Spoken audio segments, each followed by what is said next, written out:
जिंदगी कभी कभी ऐसे मोड़ पर लाती है जहां दिल और दिमाग दोनों उलझ जाते हैं।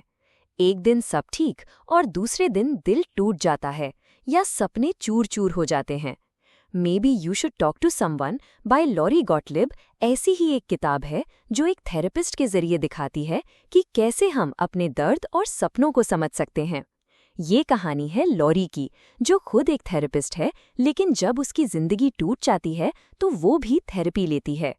दिल्ली की सड़क जैसी चुलबुली और इमोशनल, ये किताब आपको हंसाती है, रुलाती है और अपने आप से मिलवाती है। चलो सिंपल हिंदी में, दिल्ली वाली बोली में इस ऑडियो बुक के बारे में बात करते हैं। इंट्रोडक्शन। ये किताब क्या है? Maybe you should talk to someone एक ऐसा मेमोयर है जो थेरेपी के कमरे के अंदर का सफर दिखाता है। लॉरी गॉटलिब, एक थेरेपिस्ट और पहले जर्नलिस्ट, अपनी जिंदगी और अपने पेशेंट्स के एक्सपीरियंसेस शेयर करती हैं। जब लॉरी का एक बड़ा ब्रेकअप होता है तो वो खुद एक थेरेपिस्ट वेंडल के पास जाती है।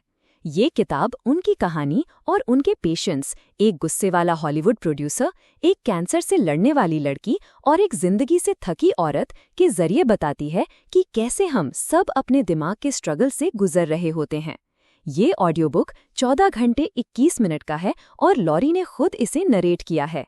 उनकी आवाज में एक दोस्त जैसा फील है जो दिल्ली के लोगों को अपने जैसा लगेगा। ये किताब थेरेपी को एक नए तरीके से दिखाती है। ये सिर्फ मेंटल हेल्थ इश्यूज के लिए नहीं, बल्कि हर उस इंसान के लिए है जो अपनी जिंदगी को बेहतर समझना चाहता है। Chapter wise summary. Part 1, Lori का ब्रेकअप और थेरेपी की शुरुआत। किताब शुरू होती है लॉरी के पर्सनल क्राइसिस से, एक ब्रेकअप जो उसकी जिंदगी को हिला देता है।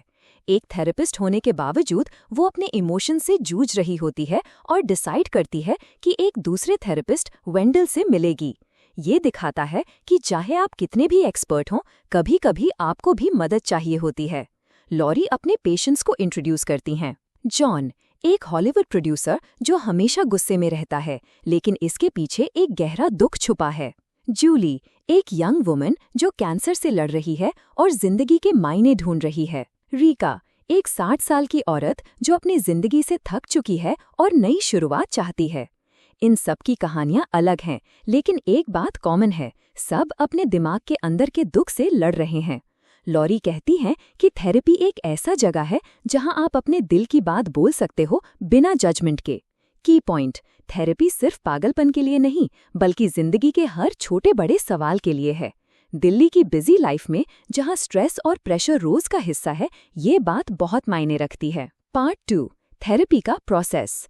इस पार्ट में लॉरी थेरेपी के असली रूप को समझाती हैं। थेरेपी कोई जादू नहीं जो एक सेशन में सब ठीक कर दे। ये एक सफर है जहां आप अपने थॉट्स और फीलिंग्स को एक्सप्लोर करते हो। लॉरी अपने पेशेंट्स के सेशंस के जरिए दिखाती हैं कि कैसे लोग अपने दर्द को छुपाते हैं। जैसे जॉन अपने गुस्से के पीछे अपने फैमिली के साथ इश्यूज छुपाता है। लॉरी के वेंडल के साथ सेशंस भी इस पार्ट का हिस्सा हैं। वो अपने ब्रेकअप के दर्द को समझने की कोशिश करती हैं और ये रियलाइज करती हैं कि हम अक्सर अपने इमोशन से भागते हैं।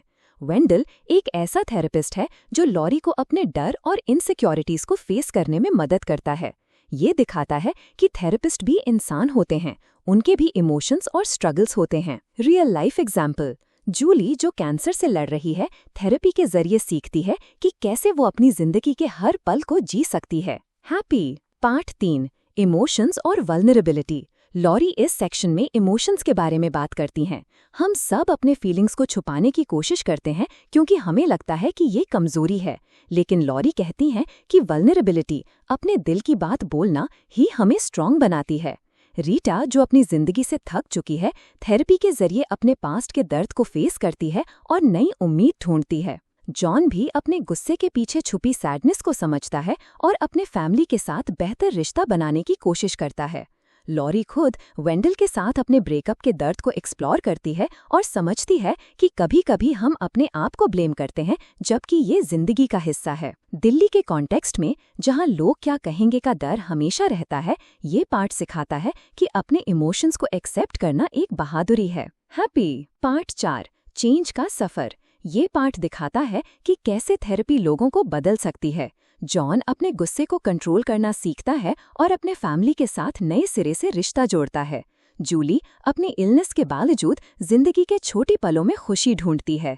रीटा, जो पहले अपनी जिंदगी खत्म करना चाहती थी, थेरेपी के जरिए नई शुरुआत करती है। इन सब की कहानियां अलग हैं। लॉरी खुद भी बदलती है। वेंडल के साथ सेशंस में वो अपने ब्रेकअप के दर्द से निकलती है और अपनी जिंदगी के नए मायने ढूंढती है। ये पाठ बताता है कि चेंज छोटे स्टेप से आता है, लेकिन ये स्टेप्स बड़ी जीत ला सकते हैं। की लेसन, थेरेपी हमें अपने आप को दोबारा डिस्कवर करने का मौका देती है। ये एक आईना है जो हमारी स्ट्रेंथ्स और वीकनेसेस दिखाता है। हैप्पी। 5-6 practical takeaways. किताब के एंड में लॉरी कुछ प्रैक्टिकल लेसन्स देती हैं। इमोशंस को एक्सेप्ट करो। अपने दर्द या गुस्से को छुपाओ मत, उसे फेस करो। Vulnerability is strength. अपने दिल की बात बोलना आपको स्ट्रॉन्ग बनाता है। Change is slow. बदलाव धीरे होता है, लेकिन छोटे स्टेप्स बड़ा फर्क लाते हैं। Connections matter. अपने लव्ड वंस के साथ ऑनेस्ट रहना जिंदगी को बेहतर बनाता है। ये लेसन्स दिल्ली की बिजी लाइफ में बहुत काम आते हैं, जहां लोग अक्सर अपने इमोशंस को दबाकर आगे बढ़ते हैं। हैप्पी। पार्ट 8। ये किताब किसके लिए है? ये ऑडियो बुक उनके लिए है जो अपने इमोशंस को समझना चाहते हैं, थेरेपी के बारे में क्यूरियस हैं, हार्ट ब्रेक, लॉस या लाइफ चेंजेस से गुजर रहे हैं, एक इमोशनल और फनी कहानी सुनना चाहते हैं। दिल्ली के लोग जो रोज ऑफिस, ट्रैफिक और फैमिली के स्ट्रेस से डील करते हैं, इस किताब से नई सोच पा सकते हैं। Part 10 conclusion. Maybe you should talk to someone therapy को एक इंसानी नजरिया देती है। लॉरी और उनके पेशेंट्स की कहानियां बताती हैं कि हम सब अपने स्ट्रगल से गुजर रहे होते हैं और थेरेपी एक ऐसा टूल है जो हमें अपने आप से मिलवाता है।